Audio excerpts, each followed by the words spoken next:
hospital. Beautiful. When I told my mom what came up through the repression, she shut down. Didn't know how to deal with it because she's also a bottler. And from that point, she distanced herself from me, which really, it was a bullet. It was a bullet. Also, during that time, the really good friend I ghosted for the same reason. Like the episode was too much. That person actually came over and was the person who called my parents to let them know that something was wrong, which I will forever be indebted to them for. I salute you, champ. And I love both of them. Also, I had to come to terms with and forgive my abuser. How I did that, my awesome therapist that I keep mentioning, I suggested let go letters.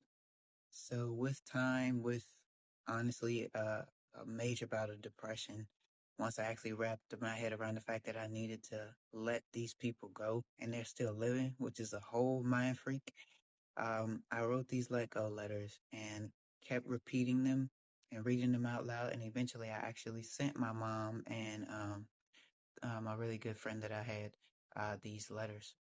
I I did not send my abuser his letter, but I did release, and heal from that point.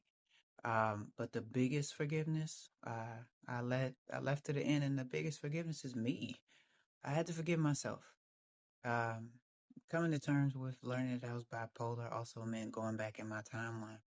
I had been holding on to guilt for over 20 years since it happened when I was 14 years old. I had inappropriately touched a younger person um, sexually, and I didn't understand why. And I self medicated. I was suicidal. I hoarded. I overate. I was morbidly obese, like super super obese. I was almost 400 pounds.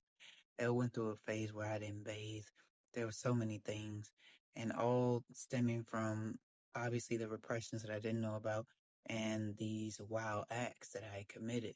It wasn't just that I was overly stealing, habitually lying. I even one time put butane fluid in my abuser's liquor.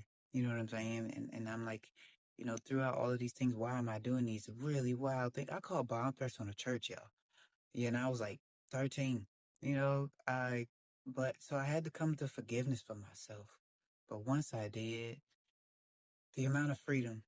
So I'm here to let y'all be free, to show y'all that you can be free and admit it and say it out loud.